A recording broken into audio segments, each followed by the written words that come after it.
She's the president and CEO of Ocean's Daughter Conservation Alliance. She's the reigning international conservation mermaid and was crowned the official mermaid of Gasparilla 2016. She has a PhD in biochemistry and a master's in veterinary science. Her primary research areas revolve around animal-assisted therapy, particularly psychoneuroimmunology of dolphins. Other passions include the social learning theory of killer whales, crocodilian behavior, and shark DNA studies. Please make welcome to the stage Dr. Heather Blackall.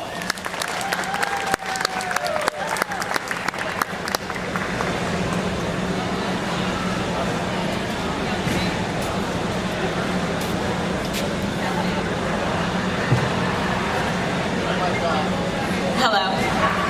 Magic touch. Aloha. How's everyone doing today?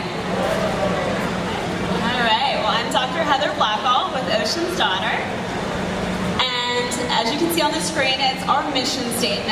And our organization is all about conservation, research, and education. And these are our target research areas. And our big core focus right now is looking at the impact of shark provisioning on dive ecotourism. And that's just a fancy way of saying we're looking at the ramifications of what happens when we use food as bait to lure sharks in during shark dives. And the statistic you see up here, shark ecotourism is big money, and we've got the Bahamas as an example. And in the last 20 years, it's brought in $800 million in revenue. And that's not just for the dive charters. That has a trickle-down effect. It's impacting the local resorts, the stall markets, the shops, the restaurants, the taxi cabs. So it really is impacting this nation as a whole. And the idea is to assign an economic value to the animals so they're worth more alive than they are dead. We're constantly up against things like shark finning, and as long as there is a demand for the fins, we're going to have people out there slaughtering sharks to obtain them, even illegally if necessary. If you think about a lot of these regions, they're very isolated, remote villages, not a lot of income, and if you have somebody on the black market that's offering a huge salary to go out there and catch these animals illegally, they're going to do it. They've got to take care of their families. So we have to get creative and find ways to make these animals worth more alive. Having tourists come back year after year is a great way to do that, to spend money on diving and getting the whole economy and region impacted. Unfortunately, with everything, there is a dark side to this. And we're starting to see what our organization likes to call the Jurassic World effect. So we're all about apex predators. We study sharks. We also partner closely with the St. Augustine Alligator Farm. We do a lot with crocs. And naturally, we're huge fans of dinosaurs. So anybody who's seen the movie knows the whole quote, bigger, louder, more teeth. And that's what we're starting to see with shark diving. It used to be enough to just be passively in the water as a diver observing sharks. Well, now we want to up that thrill factor, and there's a lot of competition, and to garner more attention, get people coming back, we're finding that a lot of these charters are starting to hand feed. They're using food to provision and bait the animals in. They're even offering courses where you can manipulate sharks underwater, pet them, handle them. And while that does get a big draw, is that really what's in the best interest of the animal? So our organization is studying the long-term impacts of that. And what we're finding early on is it's really creating nuisance animals. So we're teaching sharks to start associating humans as a food source. And we're also teaching scuba divers to go out there in a very controlled, isolated environment with professionals and learn that they can handle and interact with these animals. And then they come home from vacation, maybe they're out with some buddies scuba diving, and now all of a sudden they see a bull shark swim by. And they think, hey, on vacation I handled a Caribbean reef shark, or I hand fed it. Let me try this. That's where we're seeing a spike in shark attacks. So we really have to start thinking about what our actions are having as far as consequences for these animals, because we really have to rethink how we're doing shark ecotourism and make sure we put the eco back in ecotourism. Those of us who are native to Florida, we all see the little baby alligators, and we know you don't feed alligators. They're very intelligent animals. You know, you might have a cute little hatchling, but when it gets 6 feet, you don't want it wandering in your backyard with your kids and your pets because it's learned you're going to provide it an easy, opportunistic meal. Same thing with these sharks. So we also have the Gasparilla mermaids, and if you've been walking around yesterday or even today, right over there, we have our team of gorgeous mermaids. They do a lot with Gasparilla season. They're in 4 different parades, including the children's parade as well as the adult Gasparilla parade. In the off-season, they give back to the community. They go to children's hospitals, spread a little mermaid magic, animal shelters, and constantly just promoting awareness for ocean conservation. So if you haven't had a chance, make sure you stop by and tell Kelsey, Katie, and Allie hello. They're doing photos with the kids. And we are available to do a variety of events within the community. A list of some of the things that we do. They travel both domestically and internationally. And one of the questions that I get commonly asked is, why mermaids? Where do the mermaids fit in with the sharks? And for that, we'll step back in time a little bit. Early on with our education program, we found out that, you know, kids, they don't like to be lectured at. They don't want somebody just standing in front talking to them.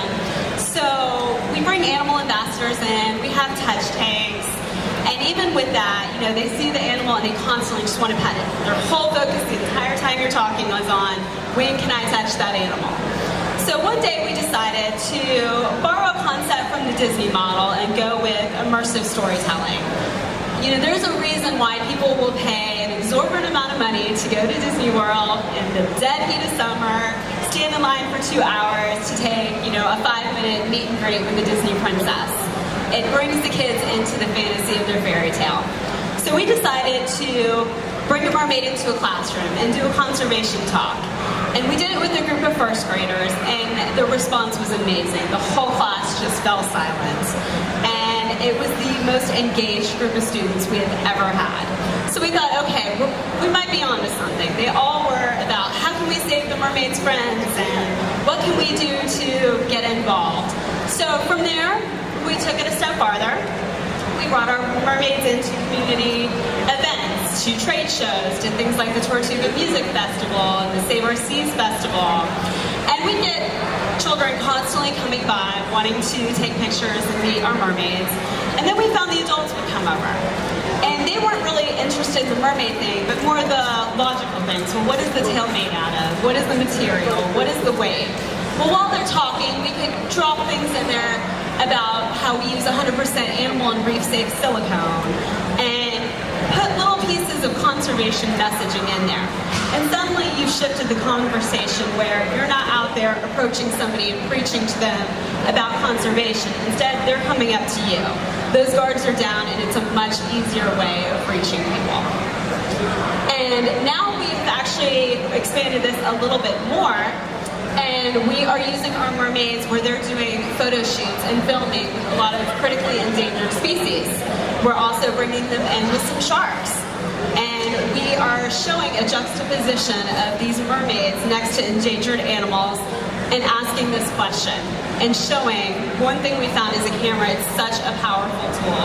It's the one thing that will transcend all language barriers, all geographical barriers, cultural differences, and just speaks volumes across the board.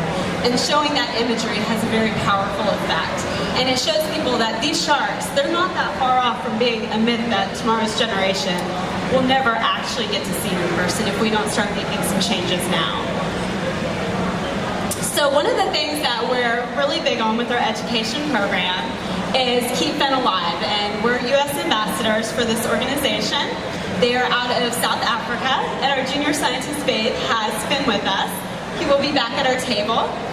And he is a little plush shark, and what we do is we go into classrooms with Finn, and he shows kids a positive message. They get to love on him, hug on him, they get to take pictures with that sign, and it's just about getting positive imagery out in the media and showing sharks in a good light. And if if you follow our social media, you will see Finn loves to dress up. So for all of the holidays and special events, he has a whole wardrobe of costumes. That's him getting ready for our Gasparilla Parade. And that other photo there is from our team over in South Africa doing a program. We also have a puppet show. We try and make things very interactive with Finn. So for education, this quote is really the driving force behind our entire educational model. Everything we do is about people protect what they love. Well, people will not love things that they don't understand. So with that, fear, false evidence appearing real. Sharks have a bad rap with the media. There are a number of movies out there, we've all seen them, that portray sharks in a very negative light.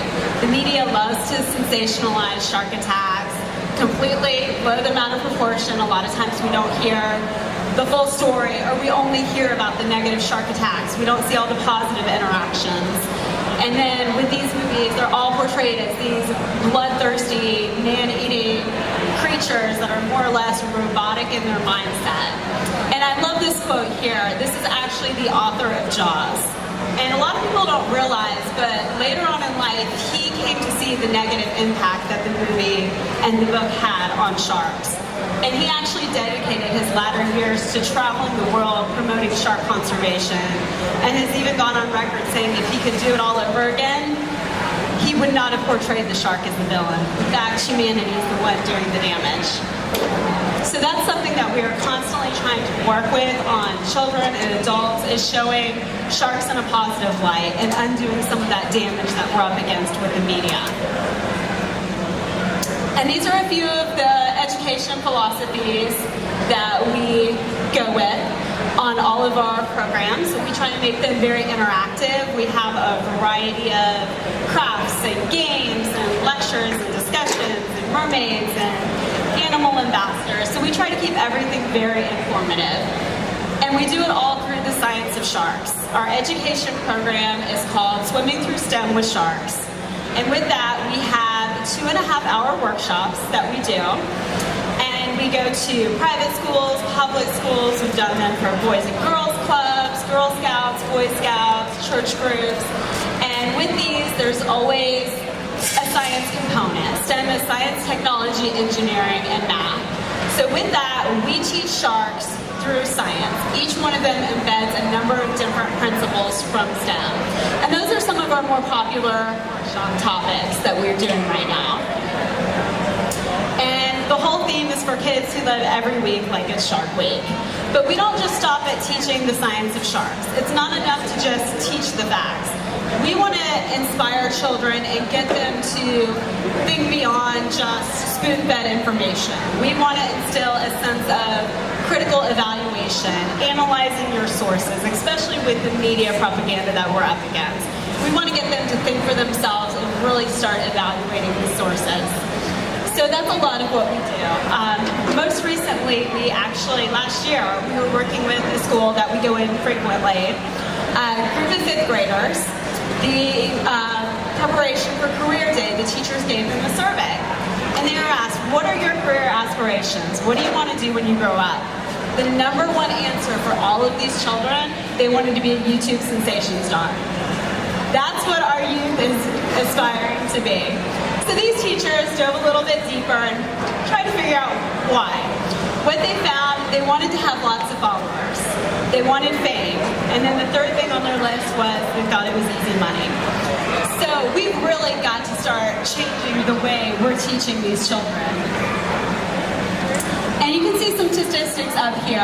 And one of the things that we found in the research we've been doing, we found that girls, while they're actually placing every bit as well as boys in the science placement test, they actually come high school are trailing off. They're not taking those courses. College, they're not focusing.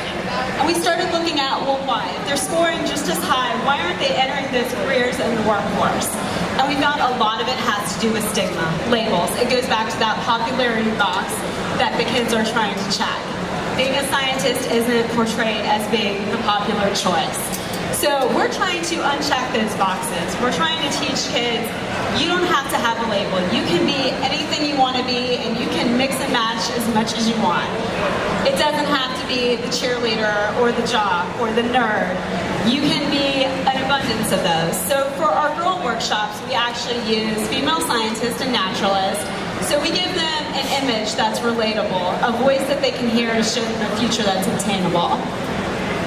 So thank you all for your time, and if you have any questions, I will be over at the mermaid table. Feel free to ask me.